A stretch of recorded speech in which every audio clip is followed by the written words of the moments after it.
할렐루야. 하나님 영광 받으신 줄 믿습니다. 앞뒤 좌우 사람 보고 인사하겠습니다. 참 잘 오셨습니다. 주님의 이름으로 사랑합니다. 주님의 이름으로 축복합니다. 회개는 기막힌 하나님의 은혜입니다.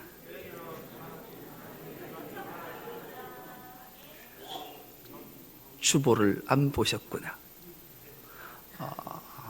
오늘 함께 은혜 받고 있는 말씀의 제목이 회개는 기막힌 하나님의 은혜다, 이런 제목으로 함께 은혜를 나누겠습니다. 이 철학이라는 단어, 철학은 지혜를 사랑하는, 직역을 하면 그래요. 그런데 이 의미는 인간 본질을 탐구하는 학문, 이게 철학이에요. 뭐라고요? 철학은 지혜를 사랑하는 뜻을 가졌지만 인간의 본질을 탐구하는 학문이 철학인 거예요. 그러니 철학은 심오하기도 하고 심오하기도 하고 어렵다 그래요. 그런데 철학자 중에 아주 정말로 철학을 사랑해 슬기롭고 지혜로운 임마누엘 칸트라는 철학자가 이 어려운 철학을 아주 쉽게 네 가지로 풀어서 모든 사람이 철학은 이런 거구나를 알게 한 인물이라서 유명한 철학자가 된 거죠. 이 임마누엘 칸트는 이 철학에 대해서 이렇게 요약을 이렇게 했어요. 첫째, 나는 무엇을 할 수 있는가? 철학이라는 것은 나는 무엇을 할 수 있는가다. 둘째, 나는 무엇을 해야 하는가? 내가 무엇을 해야 하는가? 이게 두 번째. 세 번째는 나는 무엇을 바랄 수 있는가? 이게 철학을 탐구하는 키워드라는 거죠. 마지막 네 번째는 인간이란 무엇인가? 여러분, 인간이 무엇인가요? 세상에 어려운 단어가 딱 세 개 있다 하잖아요. 진리가 뭔가? 인생이 뭔가? 인간은 뭔가? 이 답은 심오한 깊이가 있어서 쉽게 해석해내는 자가 없다라는 거죠. 많은 철학자들이 우리에게 깊은 생각을 던져주긴 하지만 시원한 해답을 줘서 우리는 삶을 이렇게 살아, 내가 무엇을 원하고 무엇을 하고 무엇을 바라고 어떻게 살아야 될지를 두 주먹 불 끈지고 결단하게 하는 학문을 찾아보기가 어려운 거죠. 그런데 놀랍게도 이 인간의 기원, 이 기원을 아주 쉽게 풀고 많은 사람들에게 도전을 준 인물 하나가 등장하는데, 이 인물은 이스라엘 히브리 대학 교수로 있는 분이에요. 이 히브리 대학 교수 이름이 유발 하라리라는 분인데, 이분이 사피엔스라는 책을 썼어요. 이 사피엔스라는 말이 슬기로운, 그러잖아요. 지혜로운 그런 뜻이잖아요. 저 앞에 호모 사피엔스 하면 지혜로운 사람, 슬기로운 사람이잖아요. 인간의 기원을 할 때 인간 종이 네 종이 있었어요. 네 종이. 그 중에 호모 사피엔스, 지혜로운 인간이 모든 종자들을 다 사라지게 소멸시키고 이 호모 사피엔스만이 이 세상을 지배하게 됐다, 그런 학설이잖아요. 이 사피엔스라는 책에서 어떻게 호모 사피엔스가, 지혜로운 자가 다른 모든 종들을 다 소멸시키고 이 종만 남아서 인류를 통치할 수 있었는가, 그의 힘과 통합과 행복의 내용들을 이 책이 소개하고 있는 거예요. 여러분, 인간은 지혜로운 삶을 살아야 되는 줄 믿습니다. 어리석은 삶을 사는 자와 지혜로운 삶을 사는 두 부류로 우리는 기결할 수가 있어요. 그런데 누구든지 슬기롭고 지혜로운 삶을 살고 싶어는 하는데 지혜로운 삶을 찾아보기가 그리 흔치 않다는데 우린 주목해 보는 거죠. 우리 스스로도 나는 좀 지혜롭지 못해. 근데 저 사람은 되게 지혜롭네. 저 사람은, 나는 좀 그래도 지혜로운데 저 사람은 왜 저렇게 어리석을까? 이런 판단들을 하곤 하잖아요. 저도 이런 판단을 한번 했어요. 시외버스 터미널 바로 맞은편에 가면 매일처럼 한 아주 천사복장을 한 키가 조그마한 할머니 한 분이 예수 천당 불신 지옥, 예수 믿지 않으면 지옥 갑니다, 예수 믿지 않으면 지옥 갑니다, 이걸 막 악에 바쳐라 소리를 지르는 분이 계세요.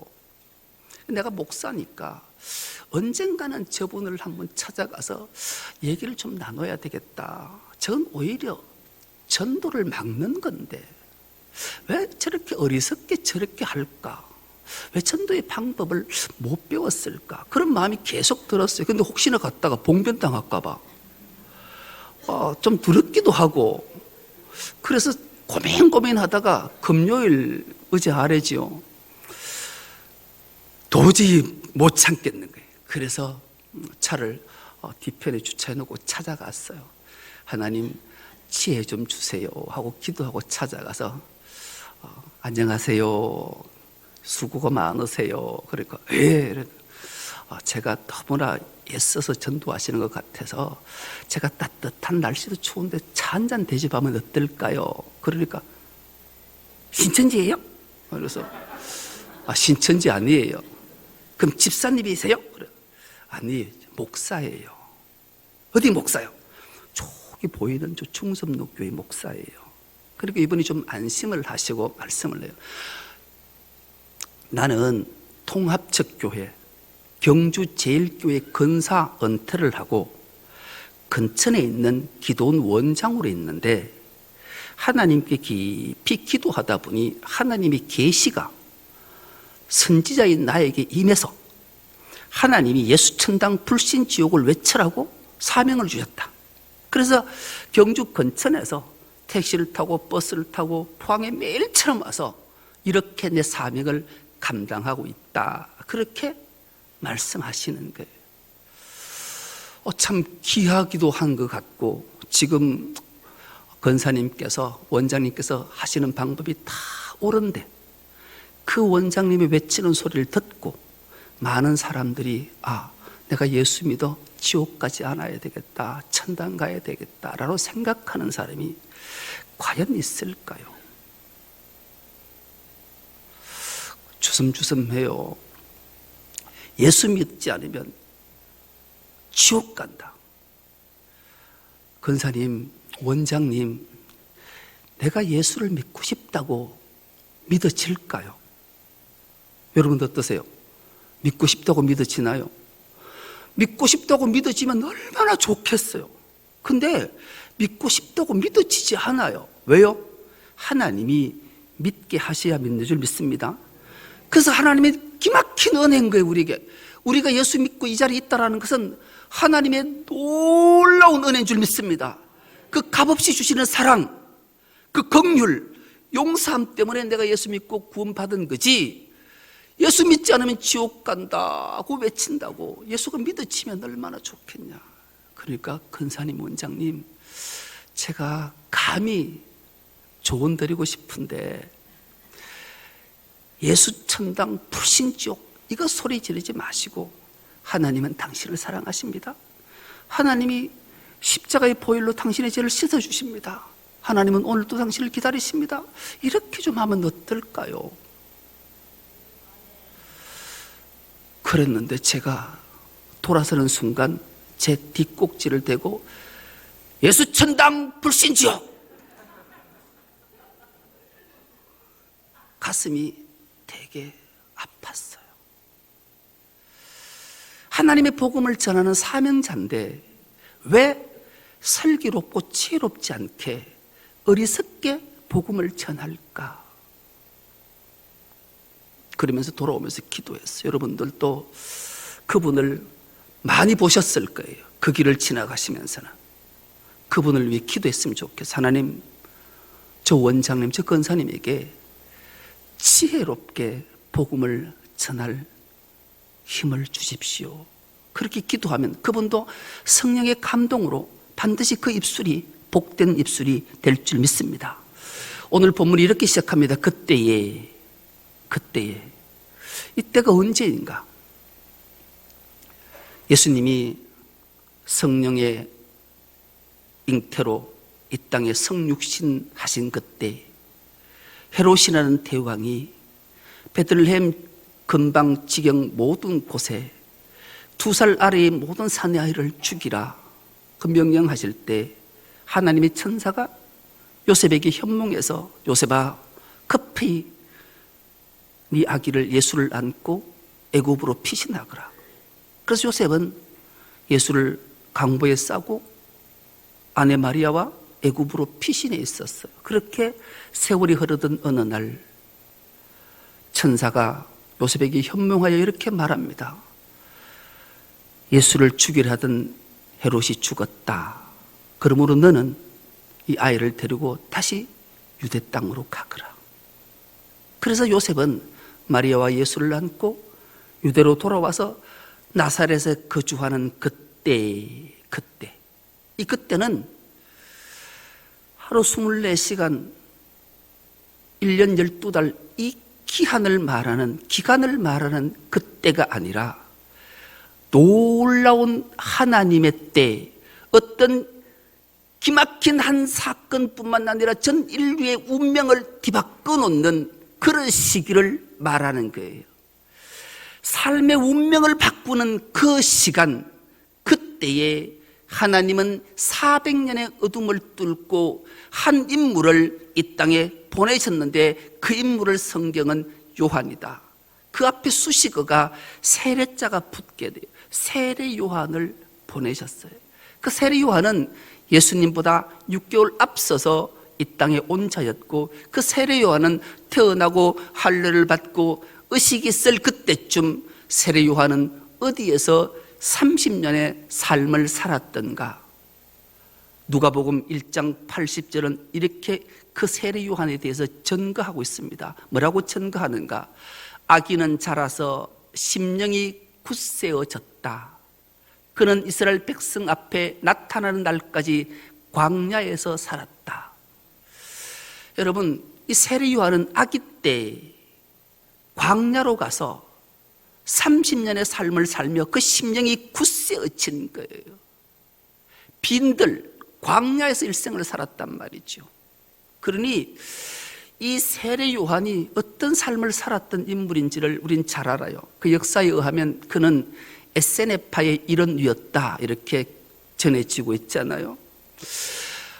이스라엘에는 3대 계파가 있어요. 우리가 잘 아는 바리새파, 사두개파, 에세네파가 있는 에세네파들은 아기 때부터 벌써 광야에 들어가서 집단 생활을 하는 거예요. 그들은 몸과 마음과 정신을 정결케 하는 집단. 내가 어떻게 살면 하나님이 좀 기뻐하실까? 내가 어떻게 살면 하나님이 기뻐하시고 하나님께 영광 돌리는 삶을 살까? 그래서 이들은 끊임없이 하나님 말씀을 연구하고 토론하고 그 말씀을 기록하고 묵상하고 기도하고, 요즘으로 말하면 수도원 생활을 한 자였어요. 그리고 특별히 이 에세네파의 특징 중 하나는 그들은 세례식을 아주 자주 했다라는 거예요. 우리가 이스라엘 성지 순례를 가서 에세네파 공동체 유적 발굴을 반드시 가게 되는데, 가보면 그들이 이제 있었던 자리들이 이렇게 복원되어 있어요. 근데 보면 꼭 가장 특이한 것은 에세네파에는 세례터가, 목욕탕들이 되게 많아요. 목욕탕들이 많다는 말은 끊임없이 자기의 몸을 성결케 하는데, 정결케 하는데 애를 썼다라는 것이 반증되는 거잖아요. 그래서 그 역사들을 살펴보면 그들은 자기가 광야에서 떨어진 삶을 삶에도 불구하고 마음이든 정신이든 무엇이든 간에 죄의식을 느끼면 죄를 고백하는 거예요. 그리고 물로 씻음을 받았던 그런 파가 에세네파예요. 여기 일어났던 세례 요한을 하나님이 부르시잖아요. 말라기 이후에 세례 요한이 등장하기까지는 400년 동안 어둠이, 하나님의 말씀이 없었단 말이죠.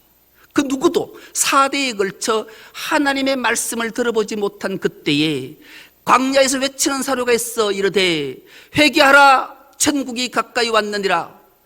세례 요한의 벼락 같은 음성 때문에 모든 이들이 화들짝 놀라서 광야로 몰려 들어가서 하나님의 말씀을 들었던 거예요. 놀랍지 않으세요? 여러분, 사례에 걸쳐서 하나님의 말씀이 없으면 하나님 말씀을 잊은 세대이죠. 하나님 말씀이 뭔지를 모르는 세대예요. 1세대만 해도 그런데 2, 3, 4세대 400년의 동안 하나님의 말씀이 들려지지 않았다면 아무것도 없는 상태에서 성령의 강력한 역사로 하나님 말씀이 들려지게 시작된 거죠.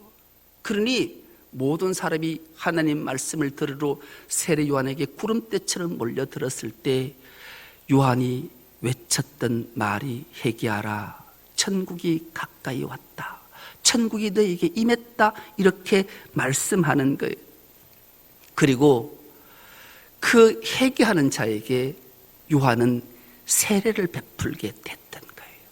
여러분, 회개라는 말이 헬라말로 메타노이아라는 단어를 쓰는데 우리 한번 따라해 보겠습니다. 메타노이아. 예, 회개라는 말이 메타노이아라는 단어를 쓰는데 메타노이아는 생각을 바꿔 먹다, 생각을 바꾸는 게 메타노이아예요. 생각을 바꾸는 것. 그리고 새로운 생각을 하는 것. 그리고 안 하던 생각을 하는 것. 생각을 바꾸고 새로운 생각을 하고 안 하던 생각을 하는 게 메타노이아, 회개라는 단어예요. 그러니 예를 들면 이런 거죠. 내가 교회에 와서 예배는 드리는데 하나님 앞에 드리는데 하나님이 지금 내 앞에서 이 예배를 받으시는가? 에이, 하나님이 어디 있어? 그렇게 생각하던 게 회개. 생각을 바꿔서 내가 코람되고 내가 하나님 앞에 있구나 생각을 바꿔 먹는 거예요. 그리고 새로운 생각을 하는, 지금도 하나님은 우리 충성록교회를 역사하시고 운행하시고 섭리하신다. 나는 하나님이 저 멀리 계셔서 우주만 통치하시는 줄 알았는데 내가 회개, 생각을 바꿔먹고 다른 생각을 해보니, 새로운 생각을 해보니까 하나님이 지금 내 앞에 계셔서 나에게 말씀하시는구나. 이게 회개라는 말이에요.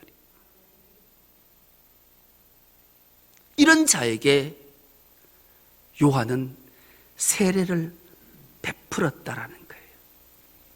그러면 하나님의 통치가 나에게 시작되는 놀라운 은혜를 경험하게 되는 거죠. 여러분, 하나님의 통치, 하나님의 다스림, 하나님의 통치와 하나님의 다스림을 받으면 행복할까요? 불행할까요? 행복해요. 두말하면 잔소리죠. 하나님이 나를 통치하시고 임마누엘 하셔서 나를 다스리고 인도하시면 너무 행복해요. 이게 회개한 자에게 임하는 거죠. 예를 들면 그런 거예요. 내가 생각을 바꾸어 먹었더니만은 너무 행복하다. 이게 천국, 하나님 나라가 나에게 임한 거예요. 이런 은혜가 우리에게 임하기를 축복합니다. 우리가 생각을 바꾸어 먹기만 하면, 새로운 생각을 하면, 안 하던 생각을 하고 하나님이 정말 내 앞에 계신다라고 확신을 가지면 하나님의 통치 때문에 내가 건강이 없고 내가 지식이 없고 내가 가진 것이 없어도 너무 행복한 거예요. 왜요? 전능하신 하나님이, 우주 만물의 다 주인이신 하나님이 내 아버지가 되니 얼마나 내가 행복하겠냐 말이에요. 그래서 우리는 회개는 바로 이런 거라는 사실을 기억하는 은혜가 있기를 축복합니다. 생각을 바꾸어 먹기만 하면 우리는 하나님의 통치, 하나님의 다스리를 받는 큰 은혜가 나에게 임하는 줄 믿습니다. 그럼 요한은 뭘 바꾸려고 하는가? 뭘 바꾸려고 회개하라, 천국이 가까이 왔다라고 선포했는가? 이 내용이 오늘 본문에는 없지만 누가복음 3장 3절에 이 본문이 있는데요. 이 말씀을 우리가 한 목소리로 한번 합독해 보겠습니다. 시작. 요한은 요단강 주변 온 지역을 찾아가서 제사함을 받게 하는 회개의 세례를 선포하였다. 아멘. 한 단어를 기억하십니까? 마태복음 없는데 누가복음에 등장, 바로 제사함을 받게 하는 회개의 세례를 선포했단 말이에요. 뭐라고요? 제사함을 받게 하는 회개의 세례. 왜 이게 중요한가? 원래 유대인들은 제사함을 받으려면 반드시 희생제물, 번제제물을 가지고 제사장에게 와서 자기가 가져온 번제물을 자기가 잡고 그것을 태워서 하나님께 올려드려야만이 제사함을 받았단 말이에요. 그러니 일반 생활을 하는 사람이 번거로웠을까요? 안 번거로웠을까요? 불편했을까요? 안 불편했을까요? 불편했을 거예요. 그런데 이 모든 걸 단칼에 싹 없애는 소리가 들렸으니 이건 빅뉴스잖아요. 얼마나 그 당시 사람들이 놀랐을까요? 내가 지은 죄를 사함 받으려면 내가 집에서 정말로 애지중지해서 자식보다도 더 귀하게 길러서 흠이 없는 재물을 하나님께로 가져가서 제사장 앞에서 검사를 받고 그 재물을 내가 잡고 온몸에 피투성이가 되어서 그것을 각을 뜨고 다 출연해서 피는 제사장에게 주고 그 번제물을 번제단에 올려서 태워서 온전히 번제물이 다 하나님께 헌명되고 나면 제사장이 네 제사함을 받았다 그래야 제사함을 입고 또 두 주먹 불 끈지고 세상을 살아가는데 이런 모든 형식 절차가 쌍들이 딱 사라지고 그냥 나는 죄인입니다 라고 고백하면 얘야 괜찮아, 네 죄 내가 다 사했어. 그리고 그를 안고 요단강에 물에 넣었다가 일으켜놓고 넌 새 사람이 되었어, 제사함을 받았어. 이러니 얼마나 사람들이 감격했겠냐고요. 여러분, 발 없는 말이 천리를 간다고 이 소문은 온 유대 전체에 다 퍼졌다는 것을 오늘 본문 5절과 6절을 우리에게 들려주시는데요, 이때에 예루살렘과 온 유대와 요단강 사방에서 다 그에게 나와 자기들의 죄를 자복하고 요단강에서 그에게 세례를 받더니 이 소문이 순식간에 다 퍼진 거예요. 발 없는 말이 천리를 갔다니까요. 예루살렘까지 온 유대 땅에 그리고 요단강 사방에 다 퍼져서 사람들이 구름대처럼 요한에게 몰려 들어왔다는 거예요. 그리고 그런 세례를 받으니 얼마나 놀라운 일이 있었겠냐고요. 나는 죄인입니다. 그러면 괜찮아, 하나님이 다 용서해. 하나님 다 용서해. 그리고 그를 요단강에 넣었다가 다시 올려놓고는 네가 새 사람 되었어, 하나님의 자녀가 되었어, 그렇게 선포하니 얼마나 사람들이 감격했을까요? 당시 제사장들은 제사함을 받으려면 네가 어떤 제사함을 받기를 원하냐 물으면 그가 나는 이런 죄를 지었어요 하면 제사장들은 율법을 쪼개서 613가지를 다 외우고 있잖아요. 그러면 말하면 너는 죄가 경중하다, 좀 경하다. 그러니 너 보니까 좀 가난하네. 닌 산비둘기 2마리 갖고 와. 그리고 눈치를 딱 보고 옷 입었는 거 보고 좀 잘 살고 싶으면 넌 무슨 죄 지었니? 넌 이런 죄를 지었으니까 넌 순양 가지고 와. 너는 순염소 가지고 와. 너 수송아지 가지고 와. 이 제사장들이 이렇게 채무를 청해 주는 거예요. 그러다가 어느 순간 이 집비둘기, 산비둘기, 어린 양, 순양, 순염소 돈이 안 될 듯 싶으면 이게 번제물을 자꾸 높이는 거예요. 그리고 집에서 가지고 온 것들은 다 태짜 놓는 거예요. 이거 흠잡아서. 그리고 이 성전에서 파는 것만 사라.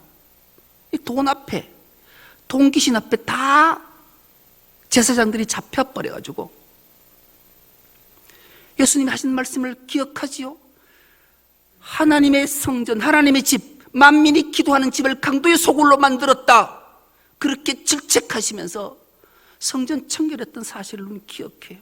그리고 시장에 가서나 집에서 기르면 한 10만 원쯤 하면 충분히 기를 수 있는 것을 30만 원씩 바가지를 씌워서 그것을 파니 그 당시 유대 사회는 정말로 바리새파, 사두개파들은 타락의 극치를 다니고 있었습니다.